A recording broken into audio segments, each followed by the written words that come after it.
Hello, dear friends. Welcome to this program, Our Moments with God, our moments with the Word of God, our moments with the love, mercy, and compassion of God, our moments also with the holy ones of God, the saints of God, the martyrs of God, who just did not bother at all about their life. If their life was being taken away or if they were being tortured, they were still smiling. We will talk about one of them today.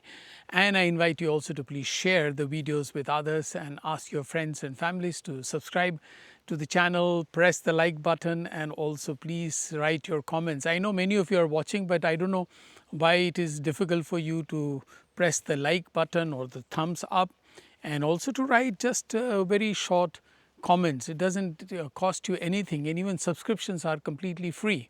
Thank you very much. Today, the church celebrates the feast of Saint Lawrence, deacon and martyr. If you remember, 2 days ago, we celebrated the feast or martyrdom of Pope Sixtus II. Remember, just 2 days ago when I showed you about the catacombs or how they were all underground. Remember, just 2 days ago.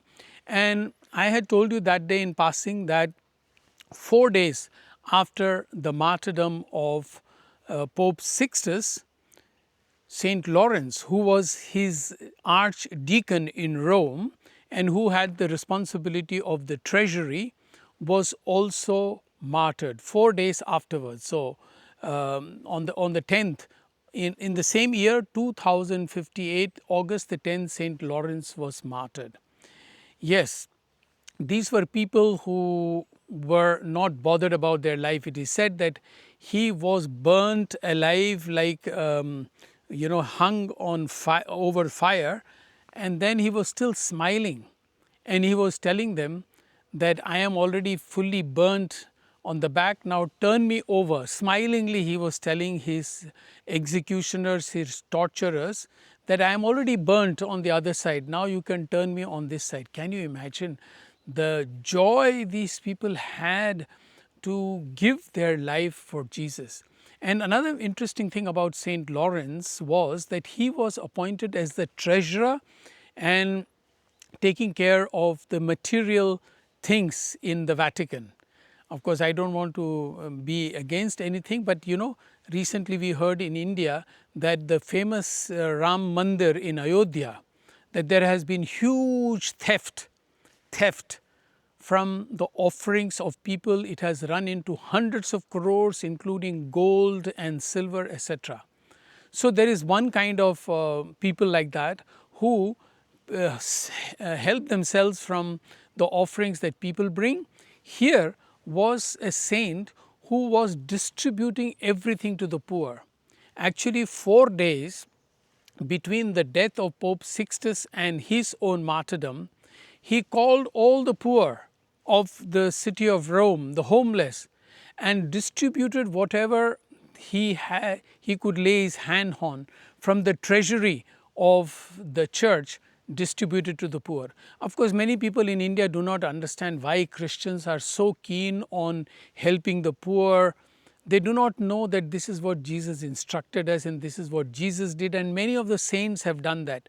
They think only that it is to have conversion of the poor people. What do we get if we get people to convert who are poor and who are backward?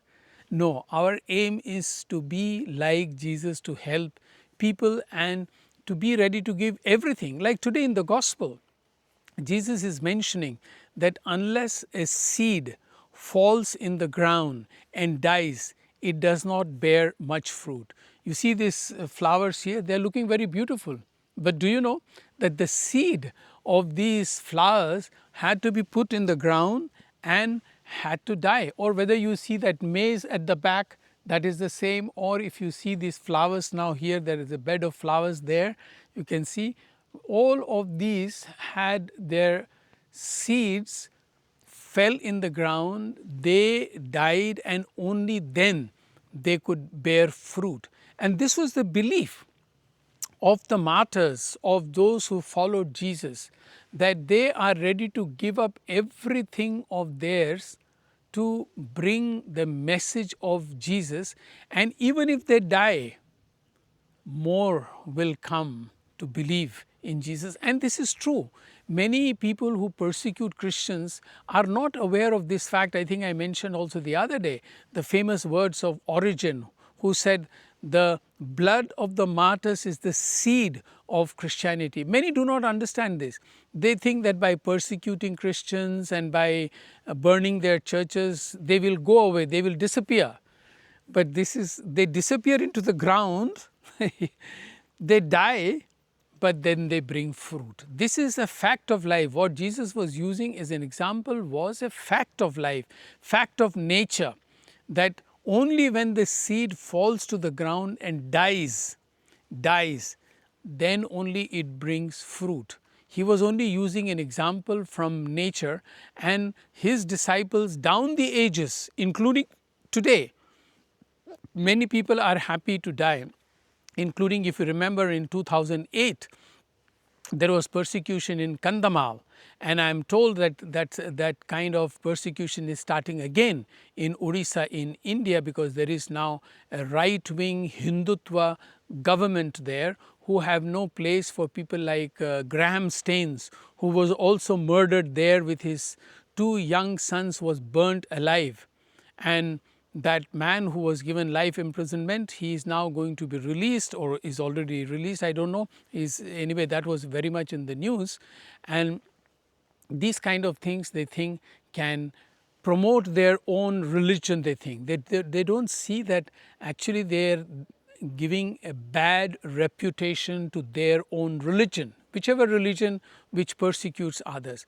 Maybe Christianity also has done in the past, but right now the way Christianity is all over is serving the poor and the needy, and are ready to die, ready to give their lives so that they may also blossom, and the church may blossom in beautiful colors all over the world, or like those maize, their seeds have fallen and now it will be bringing a good crop. And as I told you also, these flowers down there, as you can see, they are all beautiful bed of flowers, and they all are praising God and glorifying God.